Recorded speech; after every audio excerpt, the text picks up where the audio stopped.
saya duduk saja ya, karena udah sore ini saya itu kayak baterai udah 30% aja itu lemes.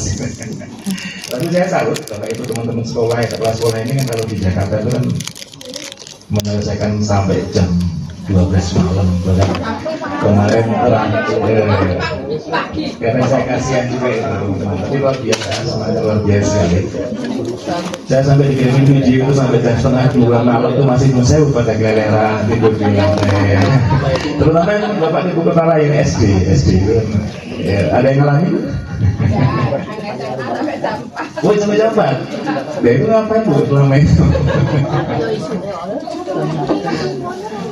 Oke, Bapak Ibu, sesi terakhir untuk hari ini. Ini bukan materi sih, saya hanya mengantarkan saja karena Bapak Ibu sudah mendapatkan materi dari mulai pagi tadi dari Pak Kepala Balai, kemudian dari best practice dari Muhajar, kemudian terakhir dengan BPK.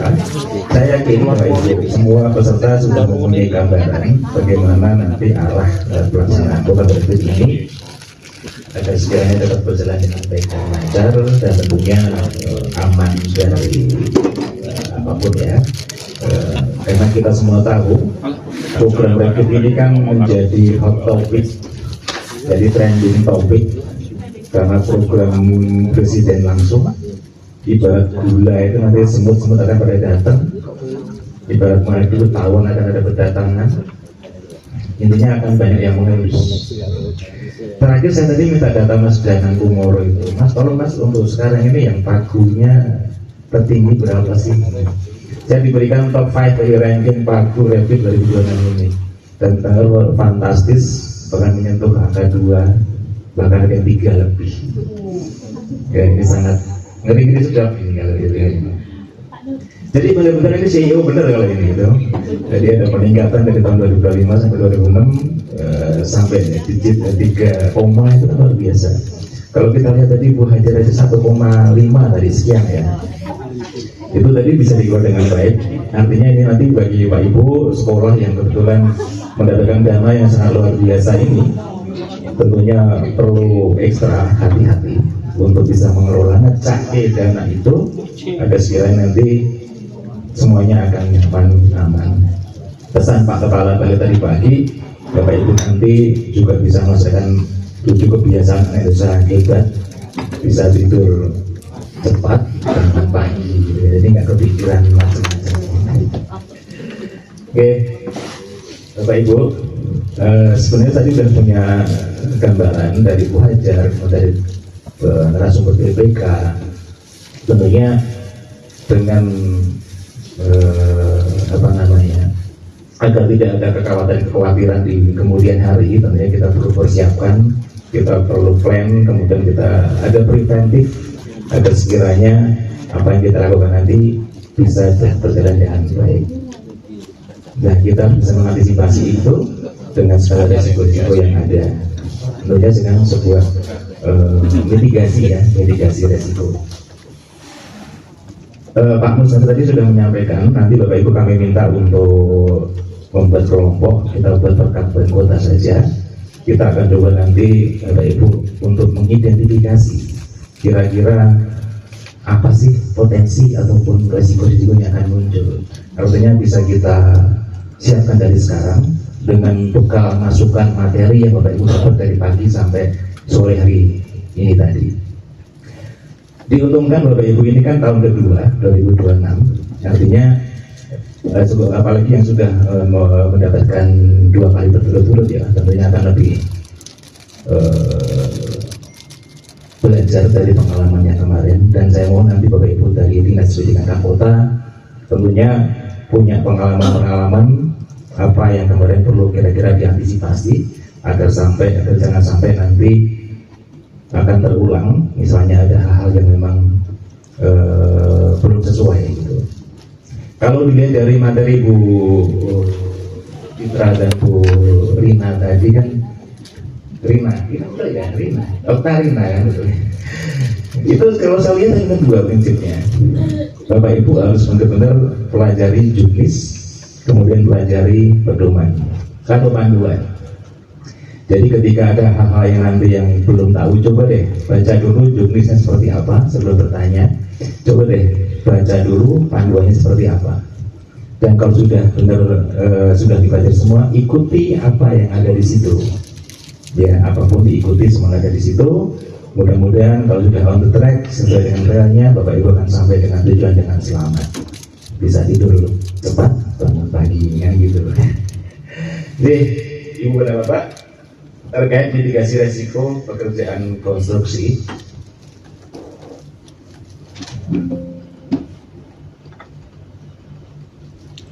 ya, kalau kita lihat dari background seperti apa, pekerjaan konstruksi memiliki resiko yang sangat tinggi.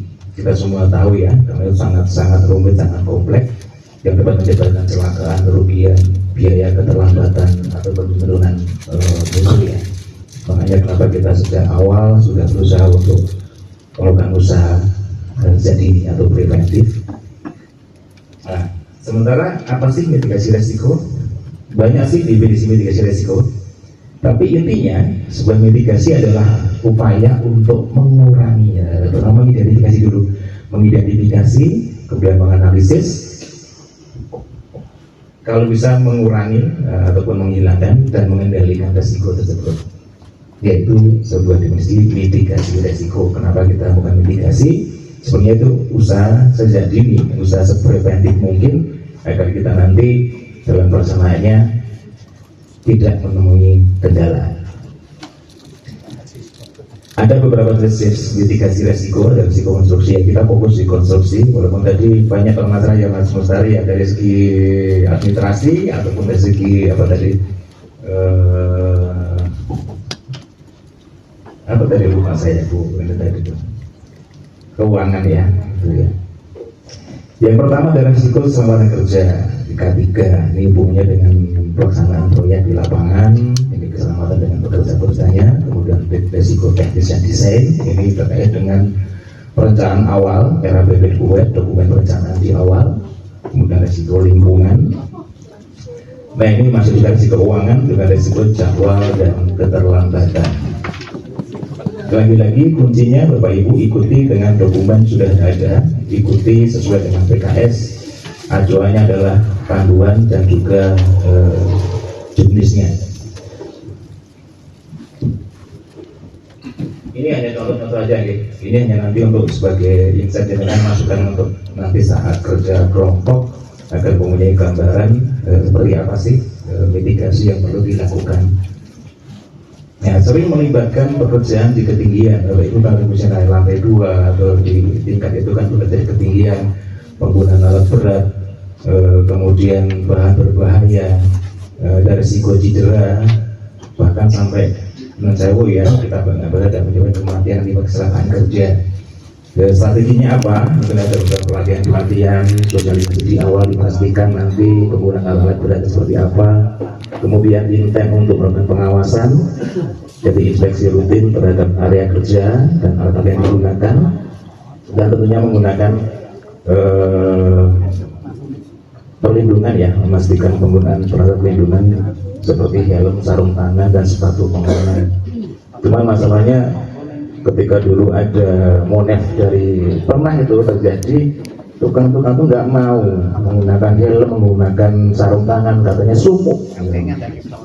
Tapi itu harus kita tetapkan Bapak Ibu ya, karena itu memang untuk perlindungan mereka. Sama tadi kita naik motor dan pakai helm ya diri kita sendiri. Sama dengan tukang yang bekerja di area itu memang harus menggunakan perlindungan baik helm, sarung tangan. Tapi kebanyakan itu alasannya memang sumuk, jadi mereka nggak pakai gitu. Kemudian dari ketepatan waktu Bapak Ibu, sebenarnya tadi sudah disinggung banyak ya di materi-materi awal tadi. Jadi keterlambatan dalam penyelesaian proyek sehingga mengibatkan biaya tambahan dan macam-macam terhadap ini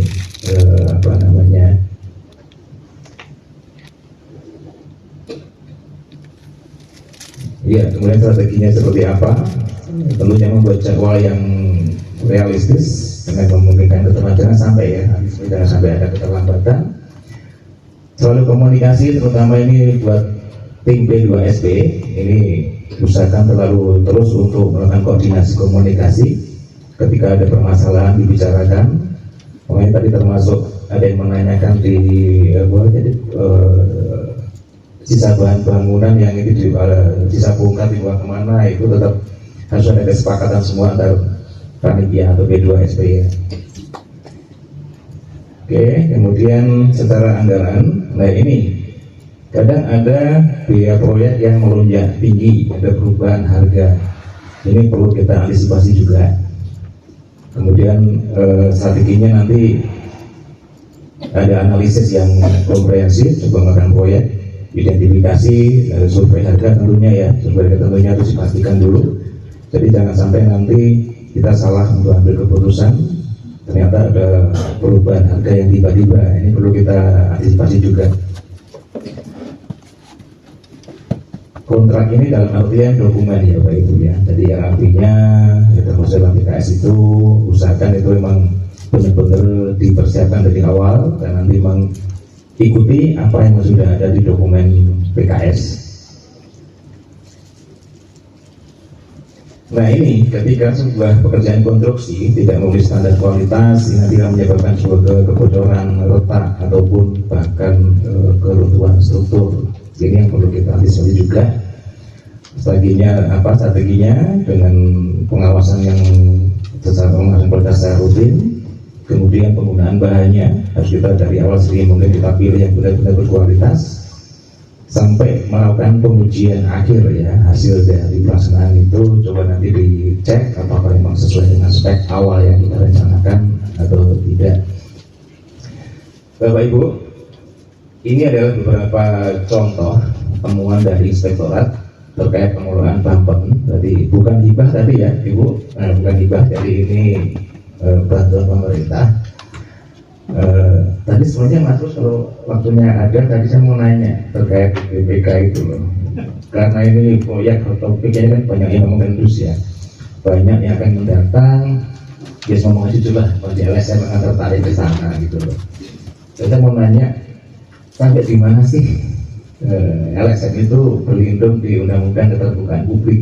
Apakah sampai bisa mengaudit atau hanya di permukaan saja gitu loh?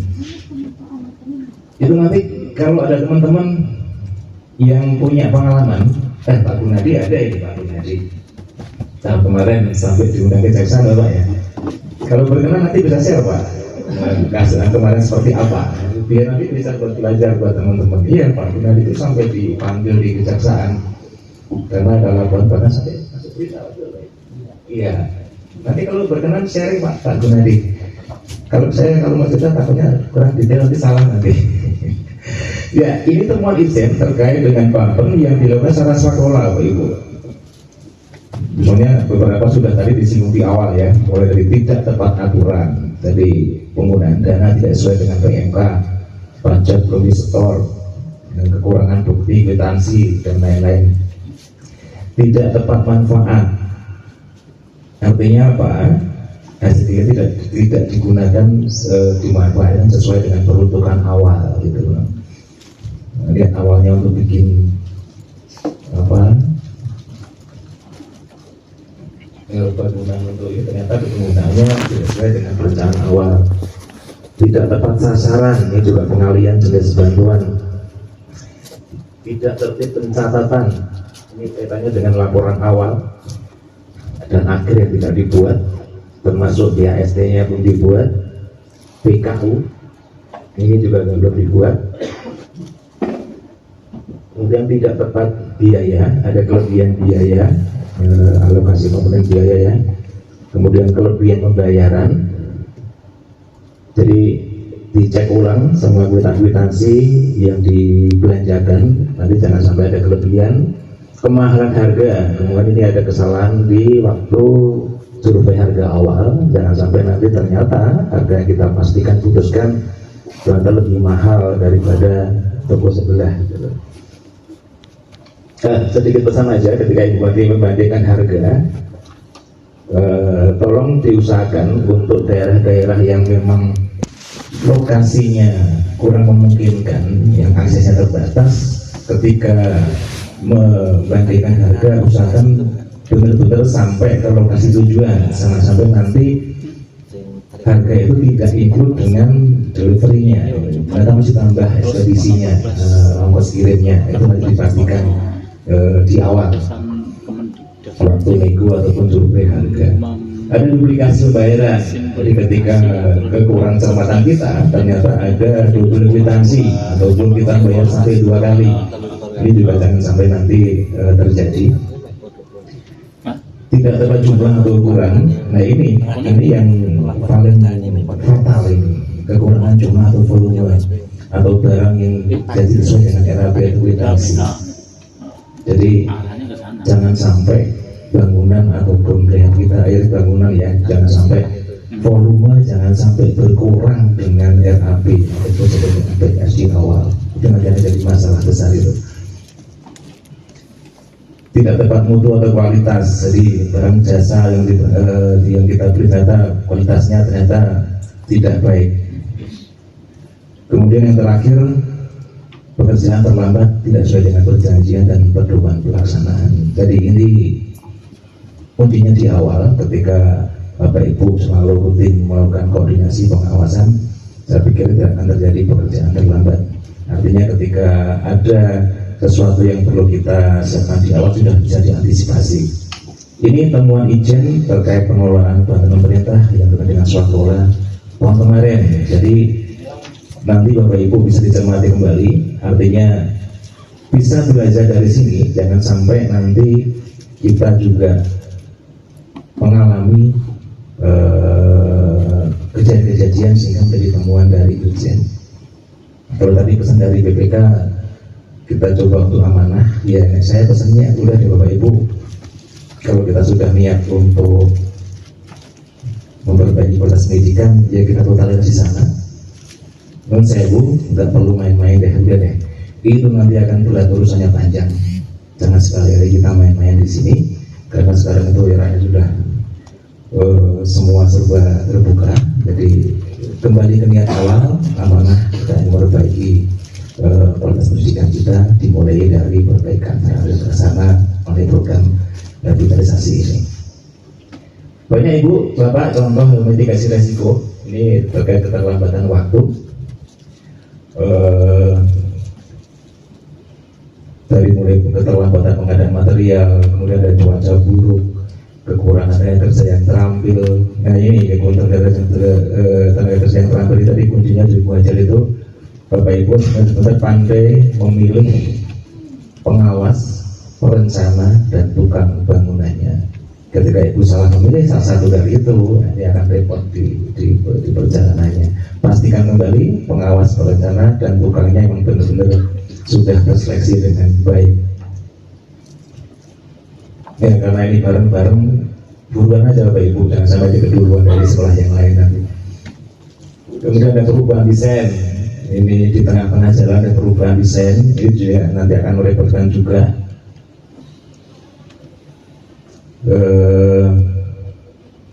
Karena nanti perlu dalam komunikasi dengan dinas, kemudian sampai ke Jakarta, ke direktorat, kemudian sampai ke tim ahli ya.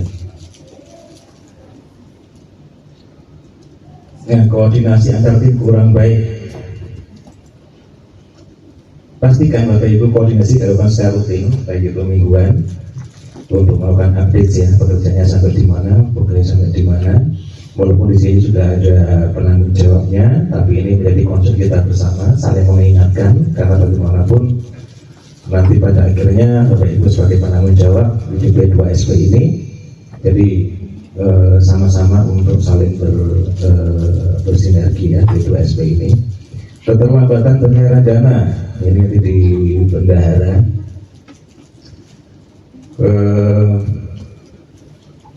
Ya ini gangguan dari lingkungan sekitar. Barangkali ada punya hajatan, kemudian ada tradisi dari kampung atau apa, sehingga kita menyesuaikan jadwal kalender pelaksanaan agar semuanya bisa berjalan dengan beriringan ya. Kemudian contoh mitigasi resiko di aspek biaya. Ada kenaikan harga, tadi di awal sudah saya singgung gitu ya, ada perubahan harga tiba-tiba. Strateginya apa? Bapak Ibu bisa melakukan survei harga terbaru sebelum pembelian. Kemudian ada pekerjaan pertambahan volume. Nah ini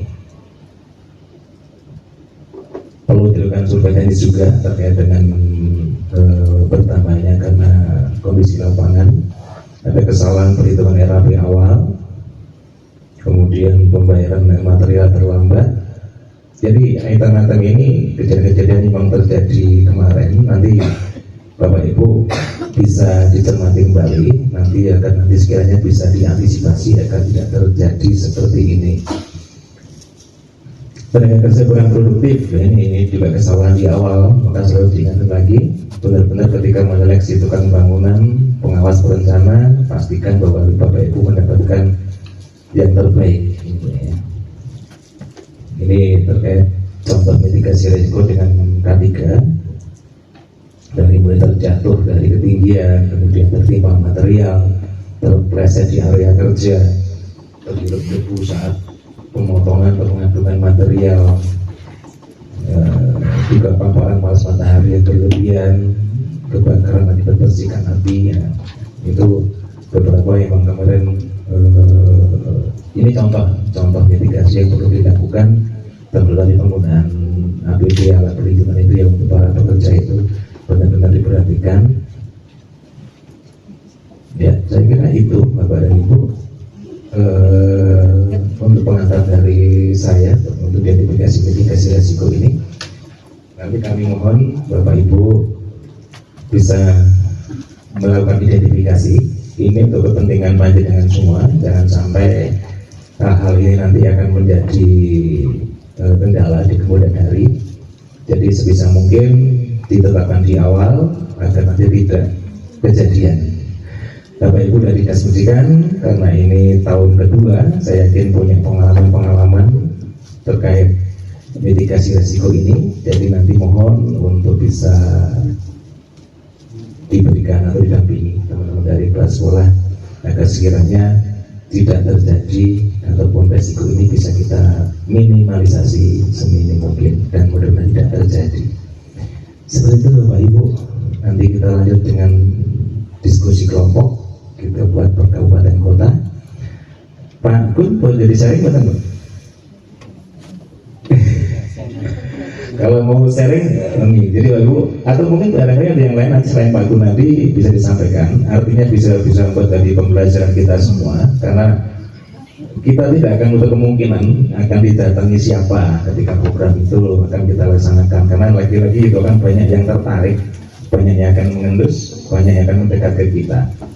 Kita punya strategi atau kiat-kiat nanti agar sekiranya perlu kita antisipasi di awal agar tidak terjadi hal yang tidak diinginkan. Mungkin Pak Gun nanti barangkali ada yang perlu di-sharing ke teman-teman terkait bagaimana pengalaman tahun kemarin sampai bisa dipanggil di kejaksaan.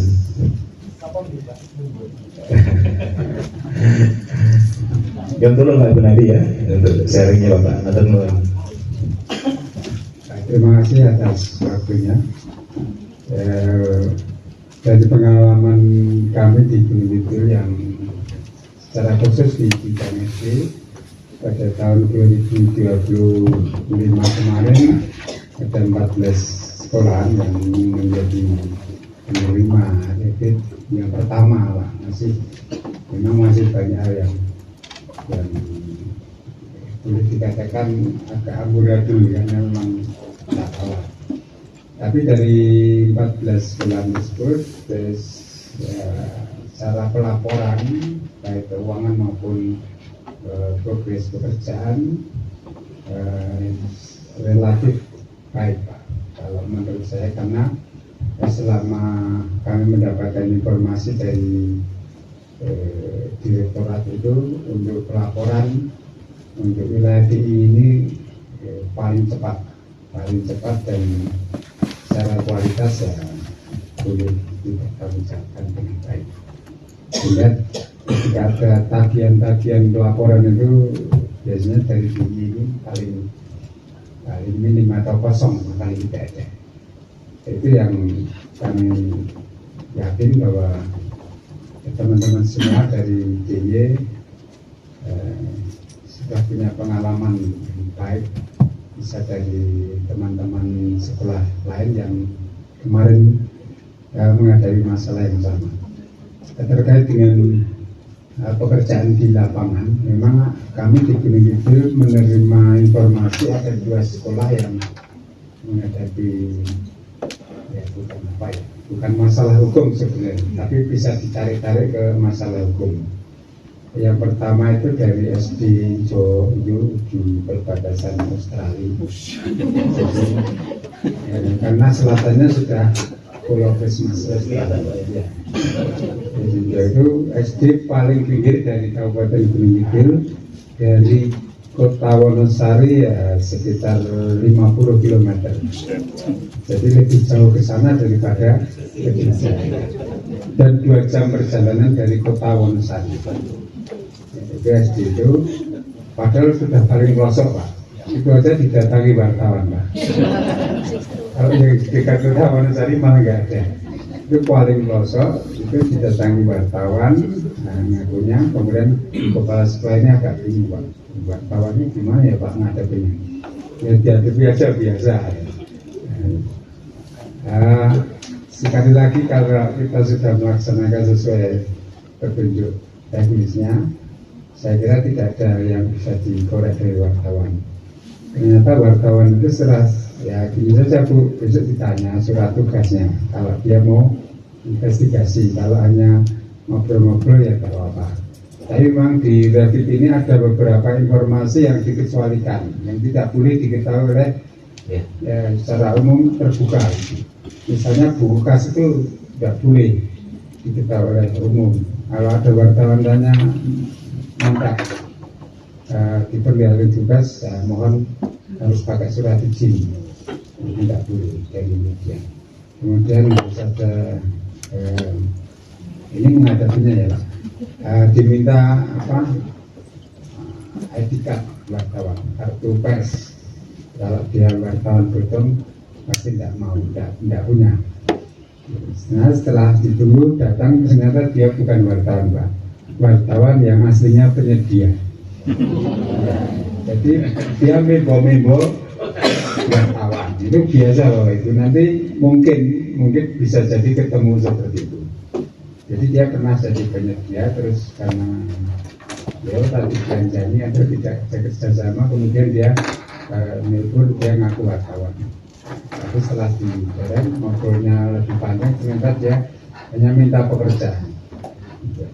Jadi tidak ada masalah. Ini yang SD hijau tadi Pak. Kemudian yang kedua, ini SD Palian 5. Palian 5 ini memang berawal dari berita yang sebenarnya menurut kami berita hoax ya, karena sudah saya konfirmasi itu sempat muncul bahwa wartawan itu hanya menulis judulnya saja bombastis, tetapi sumber beritanya nggak ada, jadi tidak ada pemberi informasinya, tidak ada keterangan siapa yang memberi informasi, kemudian namanya pun tidak, inisial pun tidak, tetapi sudah terlanjur diekspos di media, walaupun itu media online yang baca paling 30 orang loh. Ya, sedikit sekali, tapi sudah terlanjur dan itu sudah ditangkap oleh Polres itu dan Kejaksaan Negeri itu isinya berita gini Pak, kepiye iki kepala sekolah nyambi jadi pelaksana, itu judulnya itu. Tapi sebenarnya ketika kami konfirmasi tidak ada ya. Kepala sekolah sebagai penanggung jawab, bukan ketua pelaksana. Jadi memang betul di sebelah itu setelah saya dikirimi SK pembentukan P2 SP-nya itu sudah betul. Ada komite sekolah, ada tokoh masyarakat semua sudah lengkapnya secara legal tidak ada masalah. Tapi beritanya sudah terlanjur viral ya. Sampai Bu Kepala Dinas saja bingung itu, caranya nggak usah dijawab karena itu berita bohong, nggak usah dijawab. Kalau dijawab berarti kita ikut bohong. Terus kemudian dari Polres datang Pak, penyidik dari Westskrim Sus, jadi Tipikor, unit Tipikor datang, tanya-tanya, yang tanya tapi sedikit. Bukan masalah beritanya yang bohong, kalau beritanya bohong kan tinggal dikoordinasi betul atau tidak, kalau tidak betul ya sudah tapi tetap dikorek-korek masalah pekerjaan Pak. Jadi ya sedikit membuat kepala sekolah itu keringat dingin Pak.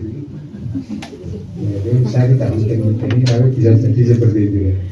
Jadi tidak hanya yang ditanyakan itu substansi beritanya. Kalau beritanya bohong, kalau ini sudah ada keterangan ini yang betul seperti ini kan seharusnya dia sudah, oh ya sudah berarti berita bohong terus pulang gitu loh Pak. Tidak Pak.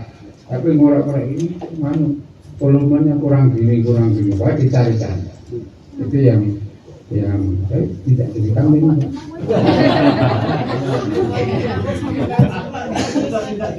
Oh iya. Iya, itu Pak yang ditanya itu kepala sekolah sendiri Zaman Pak Zoomnya sudah close ini. saya lupa ya. Itu kepala sekolah yang cerita sama saya itu dari Polres, kemudian yaitu Pak yang diperingat ini dia malah tanya-tanya ya, fisiknya. Awalnya kan harusnya tanya, oh berarti Pak Kepala Sekolah kan tidak nyambi jadi pelaksana atau sudah betul secara jobdesknya seperti itu. Ini seharusnya dia sudah pergi Pak, tapi seharian disuruh cari-cari. Semoga tidak terjadi di sekolah lain. Terus yang ketiga datang lagi dari kejaksaan Pak. Ya itu sudah dikatakan kalau ini berita bohong, tapi tetap datang ke situ Pak. Nah, mungkin mentaati MUI di direktorat atau Pak? Ya, direktorat kan MUI-nya dengan kejaksaan itu harus mendampingi Pak. Ya perlu klarifikasi. Kalau ada berita bohong didampingi Pak. Ya, harusnya itu. Setelah tanya-tanya dijawab ya betul sudah sesuai. Tapi tidak berhenti di situ juga Pak. Dia tetap mengorek-orek masalah progresif, misalnya kayak baja ringan ini kok bajanya ringan volumenya kurang ini ya kelihatannya itu Pak. Jadi tetap sama, mungkin karena di Gunung Kidul itu lor jalan dengan pinggir jalan Pak. Masa Polresta dengan kejaksaan itu kan seberang jadi dia Mary yang lor sudah kemudian dia datang tanya-tanya seperti itu. Itu untuk Gunung Kidul daerah lain kan tidak seberangan Pak. Tidak ada meri-merinya. Gitu Pak. Kemudian bahkan yang kedua dia datang lagi dengan membawa tim teknis dari Cipta Karya dari DPU Pak. Suruh ngitung volumenya bangunan Pak. Terus menghitung selisih speknya. Misalnya seharusnya antar usuk baja ringan itu misalnya 60 cm, ini selisihnya berapa, kemudian dikalikan, kemudian kurangnya berapa, belajar kerugian semacam ini. Jadi sudah kayak BPKP itu Pak, itu medeni itu Pak. Tapi saya tidak medeni. Itu Pak, jadi bawa DPU, tapi ya DPU kan tidak bisa nolak Pak kalau diminta sama kejaksaan, ikut, itu pasti ikut Pak. Ya secara teknis menghitung, tapi sebenarnya dia tidak berhak untuk menghitung kerugian. Tapi kalau menghitung teknisnya mungkin boleh ya. Yang kedua, kemudian kepala sekolah lain hari dipanggil ke kejaksaan Pak. Ya itu sampai terjadi, soalnya gedungnya bagus, AC-nya dingin, tapi di dalam bisa panas dingin. Saya kedinginan waktu di ruangan itu Pak. Tapi kalau saya melihat Pak Kepala Sekolah itu ya panas dingin ya Pak. Padahal ruangnya dingin banget itu di ruang kejaksaan di Pitsus itu Pak. Ya pidana khusus itu.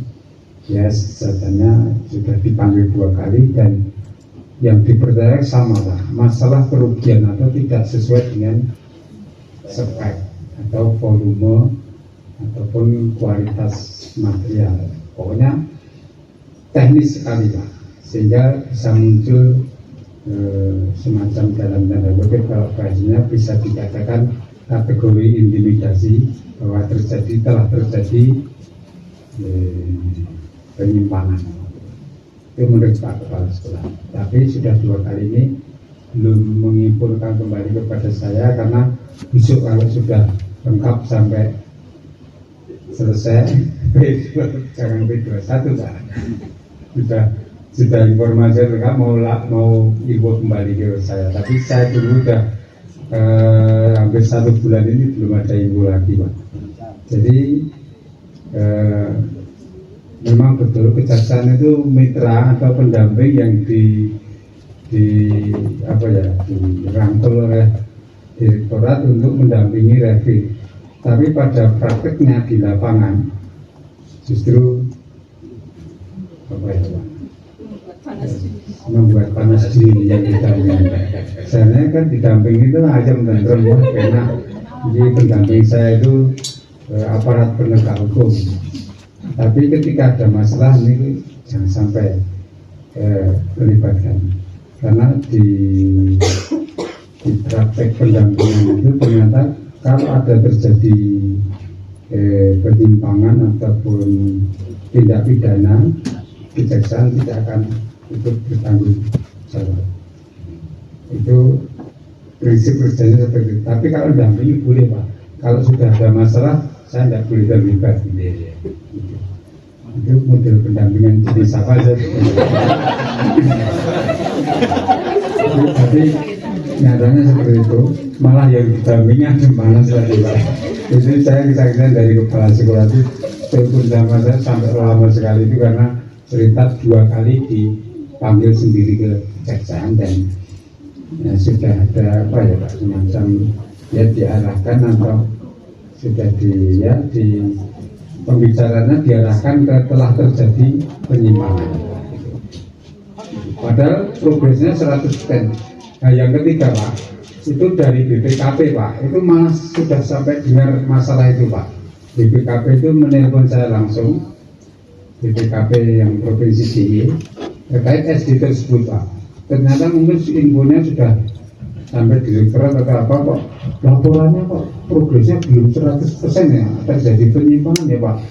Nah sebentar mulai saya nyampaikan iya Pak, laporan sudah lengkap dan boleh dilihat di aplikasinya, di aplikasi pelaporan LPG itu Pak, yang 100% itu kan sudah masuk semua dan progres fisiknya sampai saya kirimi laporan-laporan fisiknya saya kirim. Oh ya udah Pak, kalau sudah 100% ya alhamdulillah sudah bagus itu Pak. Ya, dia sudah dengar Pak, itu di mungkin di grupnya kita sih Pak, telah terjadi penyimpangan sehingga tidak sampai progres 100% gitu. Dengarnya mungkin seperti itu Pak. Sehingga saya menanyakan kepada saya apakah betul sudah 100% laporan maupun progres fisiknya. Sudah saya kirim, saya minta laporannya dari SD tersebut saya lengkap. Benar tidak ada masalah apa-apa secara fisik dan secara pelaporan. Itu Pak. Jadi itu yang bikin adem panas. Semoga nanti tidak terjadi teman-teman yang lain. Kalau masalah laporan saya yakin Pak DIY itu tidak ada yang mengalahkan kalau masalah kualitas dan kecepatan pelaporan. Semoga ini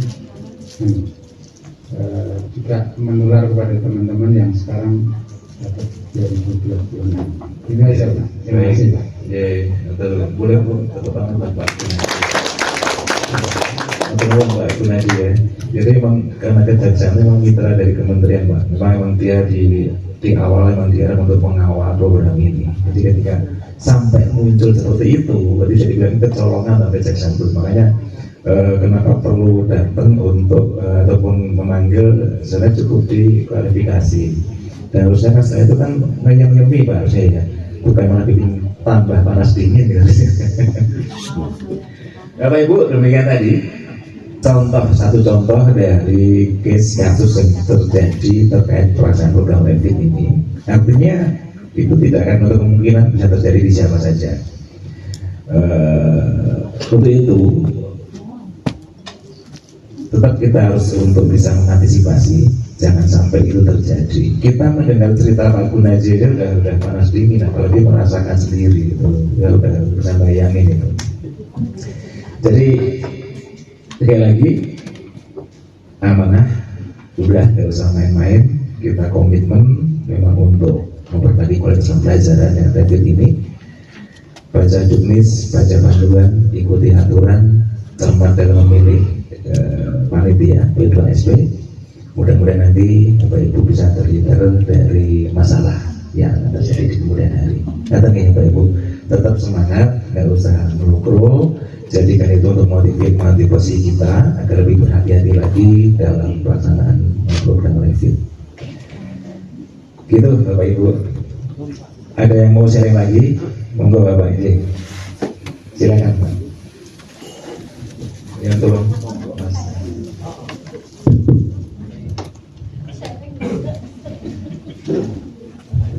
Terima kasih waktunya. Sebelumnya Assalamualaikum warahmatullahi wabarakatuh.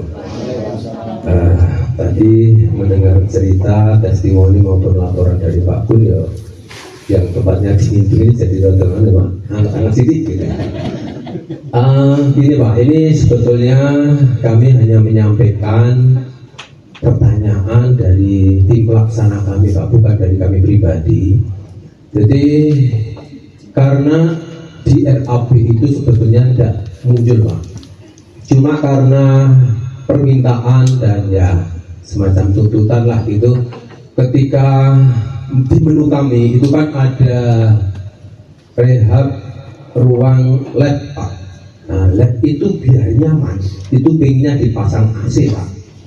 Nah, itu manakala nanti di ruang itu biar dingin sejuk dan ketika pembelajaran di lab itu nyaman, itu boleh tidak ketika belanja AC itu diadakan atau dimunculkan di laporan Pak. Karena kalau menunya itu kan memang bangunan plus perabotnya Pak. Nah, misalnya AC itu dianggap perabot itu kan boleh tidak gitu. Yang kedua itu terkait pengadaan barang, itu kan memang di juknisnya harus melalui firm order Pak. Tapi kan FO itu biasanya khusus hanya untuk barang-barang yang sifatnya besar lah, nilai nominalnya cukup tinggi gitu. Nah, sementara kalau yang kecil-kecil itu apakah juga harus pakai melalui firm order itu Pak? Itu aja, terima kasih Pak. Matur nuwun. Assalamualaikum warahmatullahi wabarakatuh.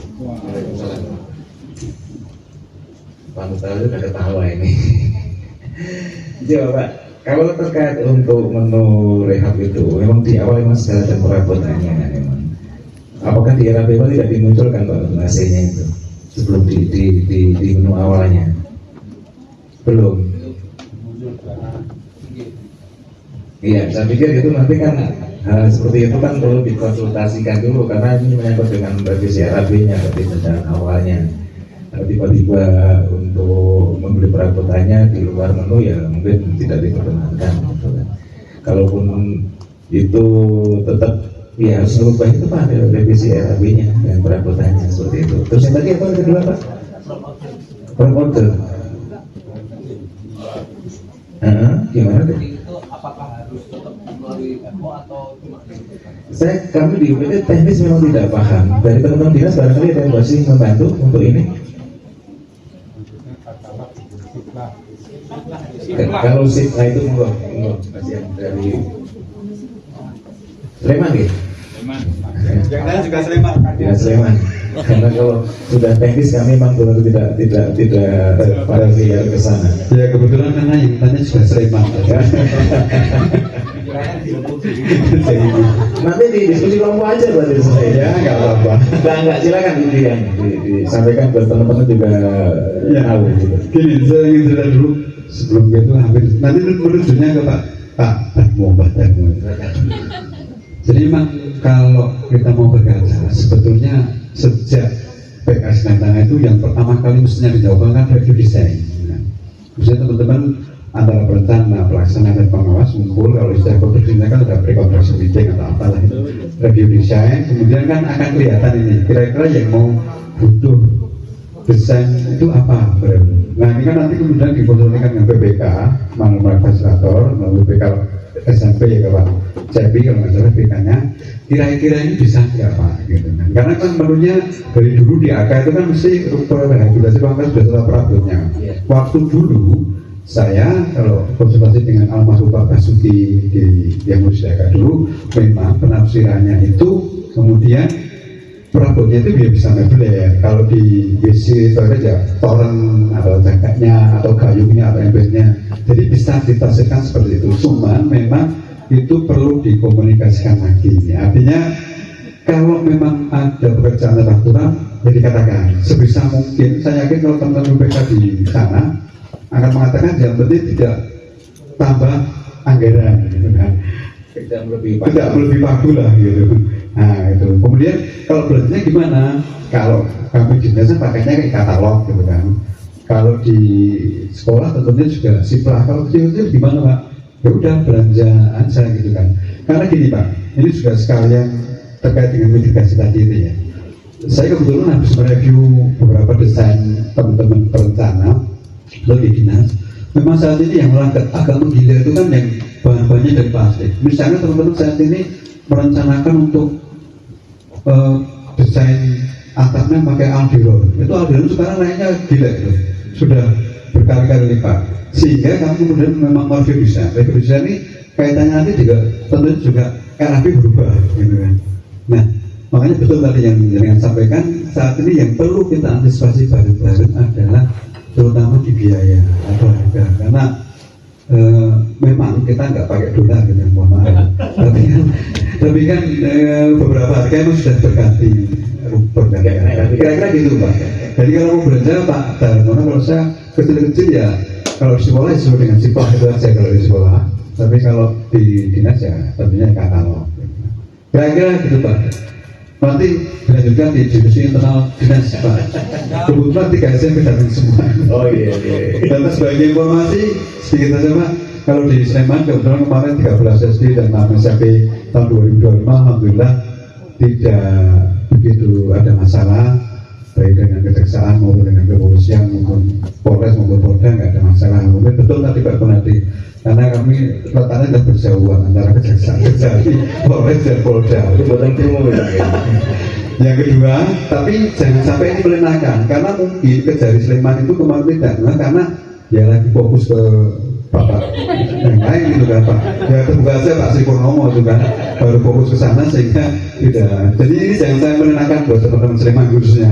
Jangan sampai itu buat terlena. Kira-kira itu saya dipanggil ke kejaksaan kemarin 3 kali, kaget juga. Tak pikir terkait Pak di akhir Desember itu, tapi ternyata terkait perubuk malah perubuknya. Sudah 3 kali saya dipanggil ke kejaksaan di Pinsus yang terakhir diundang itu undangan yang dari kejaksaan. Terakhir diundang dengan saya kasih khususnya itu undang tapi undang untuk pernikahan. Kira-kira gitu aja sih Pak, nanti kita lanjutkan di terima kasih. Oke, atas surat nanti bisa dikuat lagi, dipertajam lagi saat diskusi kelompoknya. Kita masih punya beberapa menit Pak Mustari. 10 menit. 10 menit kita mulai untuk membuat kelompok. Kan ada kelompoknya ya kan. Kita kelompokkan per kabupaten kota. Bapak Ibu nanti buat mulai mengidentifikasi terkait mitigasi risiko apa yang akan disusun karena untuk antisipasi ke depannya. Bisa dilanjutkan nanti nggak bisa nanti malam. Gitu Mas. Jadi biar lebih cepat kita usahakan untuk dibuat dulu, dipetakan dulu, nanti dilanjutkan nanti malam. Kalau bisa sebelum selesai ya nggak dilanjutkan nanti malam. Karena besok pagi kami mohon untuk Bapak Ibu bisa memaparkan di depan biar teman-teman nanti juga bisa menyimak terkait apa yang perlu disiapkan, apa yang perlu direncanakan terkait mitigasi. Nanti Bapak Ibu ya, dari saya saat ini kami akhiri dulu, kita lanjut besok pagi. Kami ini Bapak Ibu diskusi dulu untuk mulai memetakan terkait apa yang perlu disiapkan terkait mitigasi resiko ini. Nanti pun kalau mohon maaf dari saya. Assalamualaikum warahmatullahi wabarakatuh. Waalaikumsalam warahmatullahi wabarakatuh. Nanti mana mau ada sesi nanti berkelompok nih Bapak Ibu. LK yang pertama ini Bapak Ibu. Mohon kami diberikan satu nama sekolah penerima rapid tahun 2026 yang saat ini silakan. Bimtek atau PKS nih. Majinjang gitu. Ini ada nama sekolah MPSN, nama kepala sekolah, nomor kontak ya. Untuk memastikan grup WA kami itu betul Bapak Ibu. Karena anggotanya dari daftar sekolahnya ya. Karena ini Pak Pun tadi ya. Jadi kadang itu kami kadang tidak itu ya. Kemudian yang kedua, LK yang kedua ini Bapak Ibu. Nah, mitigasi risiko. Jadi mohon nanti diisi ini yang pertama kelompok kabupaten kota mana, kemudian koordinator kelompoknya mohon nanti ditunjuk salah satu dari dinas itu. Kemudian yang perlu diisi nomor jelas ini nomor 21, 23 dan seterusnya. Sumber risiko nanti sesuai dengan penjelasan Pak Hendri ya. Karena kelihatannya sudah di tadi saya link apa namanya link website-nya ya. Nanti sudah diupload semua di situ. Pastikan sudah diupload gitu Mas Burhan yang punya Pak Hendri. Kemudian dampak potensial apa, kemudian tingkat resiko, strategi mitigasinya, dan siapa penanggung jawabnya. Siapa penanggung jawabnya boleh diisi dinas, boleh diisi ketua P2SP, kepala sekolah, boleh diisi ketua pelaksana. Sumber risiko mohon dideskripsikan risiko yang kemungkinan timbul selama perencanaan, pelaksanaan, dan pelaporan revitalisasi. Dideskripsikan secara singkat gitu. Kemudian dampak risiko sebutkan akibat yang terjadi jika sumber risiko tersebut terjadi. Kemudian tingkat risiko isikan jarang, sering, atau sangat sering. Ya, kalau sangat sering berarti harus prioritas.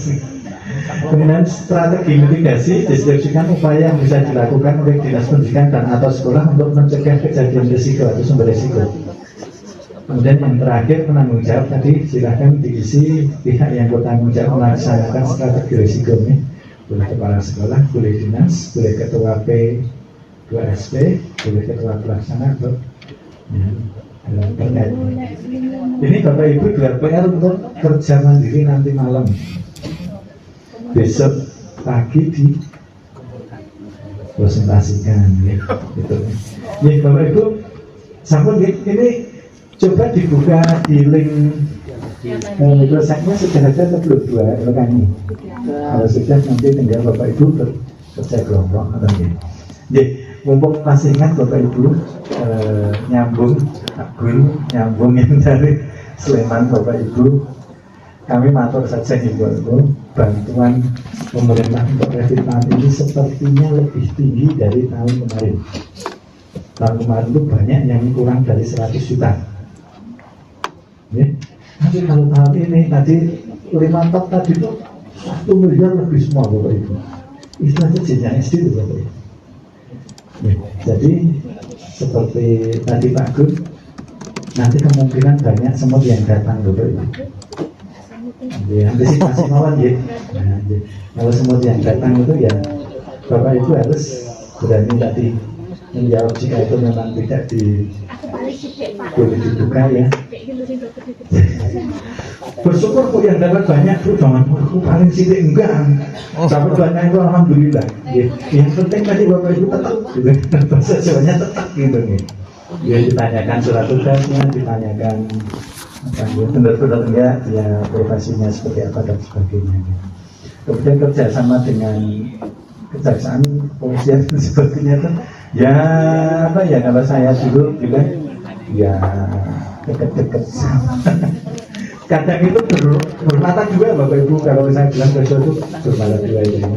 Yang penting Bapak Ibu amanah tadi ya, amanah pedomannya adalah panduan kan. Karena selama Bapak Ibu berpegangan pada dua itu insya Allah bisa tidur nyenyak Bapak Ibu. Kalau tidak jangan harap turun rumah polisian dari Bapak. Nah, terus kamu gara-gara rapid dan dua nama penyakit gerakan. Jadi tahun ini betul Bapak Ibu lebih besar, banyak yang lebih besar daripada tahun kemarin. Tanya kemarin itu ada yang cuma 80 juta. Saya kaget. Pak kesana itu bayangan saya itu bangun besar. Menurutnya orang bangun toilet berapa? 70 juta, 80 juta. Pusingnya sama loh Bapak Ibu. Pusingnya sama itu. Oke, saya kira itu. Moga Bu. Yang terkait fasilitator tadi yang sulit untuk dihubungi itu bagaimana? Ibu sudah kagungan nomor WA-nya? Sampun. Kemungkinan belum ada PKS antara direktorat dengan hasil. Tapi terus dihubungi saja. Dan itu Pak, penunjukannya itu harusnya, jadi padahal harusnya setelah reviewer selesai PKS, terus kan langsung ke fasilitator. Di Siberek itu fasilitator belum ada, belum ditunjuk seperti itu. Dan tahu-tahu kemarin dapat WA minta untuk zoom dengan UNS. Oh, oke, berarti sudah ada kerjasama itu. Itu sudah yuk, tapi saya juga sudah tanya apakah Anda fasilitator setelah kami, jawab iya. Kemudian saya sampaikan mohon maaf nomor ayah saya sampaikan ke pengawas saja biar nanti bisa komunikasi perubahan itu tadi Pak TCO itu biar segera di lapangan itu langsung bisa dikerjakan kalau kalau perubahannya belum disetujui kan kami juga bingung mau melanjutkan. Yang pasti kalau memang sudah ya saya fasilitator salah komunikasi kalau di WA tidak saya tidak begini. Sampun Pak, Sampun. tapi mboten. Kemudian yang kedua cermati lagi panduan. Apakah memang perubahan itu harus kita fasilitator? Dibaca lagi kadang kan Dicerahkan. sekali lagi baca panduannya ya. Karena saya sepintas baca itu formulirnya perubahan itu kok saya baca tidak ada fasilitator. Tapi dengan baca di panduannya loh ya. Itu gitu. Acara harus diketahui oleh pengawas, kemudian kepala sekolah, di ketua BPSD, kemudian kan untuk maksudnya kita mau mengubah itu oke atau tidak kan tetap harus sepengetahuan fasilitator. Baca kembali panduannya ya. saya nggak bakalan jawab itu nih. Saya nggak bakalan jawab itu nih. Sebaiknya tetap bilang fasilitator, tapi baca dulu panduannya nih, karena saya sempat baca panduannya gitu nih. Ngerti nggak Bu terkait dengan fasilitator? Kasus kemarin SMK itu sampai dengan selesai. Nah, sampai dengan selesai itu tidak pernah ada yang namanya fasilitator. Kasus tahun kemarin untuk SMK. Sampai kemarin isunya mau meng-hire baju hijau. Kita Pak.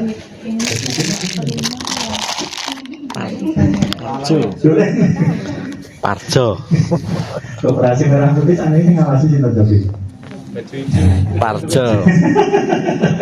Sampai kemarin tuh yang kasusnya SMK seperti itu. Ini atau SMP Pak. SMP. Nah, termasuk yang kemarin Pak ketika ada reviewer yang harusnya mendampingi saat pembuatan perencanaan awal itu harusnya datang ke Jakarta dan nggak datang, akhirnya pihak sekolah juga yang dirugikan, akhirnya penandatanganan PKS tertunda dan sebagainya. Itu kami dari pihak sekolah itu bingung kalau ada seperti ini itu mau tolong sama siapa, mau tanya ke siapa. Sudah bergabung di grup tuh Bu. Oke, sampaikan biar disampaikan. SMP berarti Sini. Mas dan Anggung orang ya. Sini. Ya sama Kak Jana juga bersama di Itulah. Prinsipnya kita kembalikan ke panduan Bu. Jadi kalau sangat terpaksa nanti jangan baca panduan secara teliti, siapa saja harus menyetujui kalau memang fasilitator yang Mohon maaf sedikit Pak. ya, Dari Sleman kebetulan lagi-lagi. Kebetulan Mbak Kurnia itu pas jumpa, namanya Mbak Kurnia ya Bu ya? Iya, Kurnia. Jadi informasi yang saya pas Zoom dengan WNS itu kan saya juga di WA dan ikut Zoom. Di dalamnya sudah memantau teman-teman, sudah memantau Kalasan 2, Moyudan 1 dan Turi, termasuk waktu itu dari progresnya itu ya Bu ya. Dan ini tadi siang, kebetulan memang saya WA, saya manfaatkan jaringan, kebetulan saya juga WNS, sehingga saya tanya, saya juga WNS Mbak, tolong itu Sleman itu segera ditindaklanjuti. Kapan Anda bisa ke Sleman? Tapi dalam ini laptop saya mati, jadi WA web, jadi saya belum. Jam 10 tadi saya WA beliaunya. Kira-kira gitu sih Pak. ya. Ini karena kalau dosen-dosen itu sibuknya bukan kayak Mas Tari Bu. Paham gitu. Sibuknya betul katus Mas Tari, betul katus Mas Danang. Mas Danang di WA gitu, sana itu dengan tapi dosen itu lagi ngajar di sekolah. Ya prinsipnya terus komunikasi Bu, baca kembali panduannya. Jadi kan kagum itu ada lembar terakhir itu kalau tidak salah revisi blanko revisi pekerjaan dengan baca di situ. Nanti Bapak Ibu mau sampai jam berapa ini?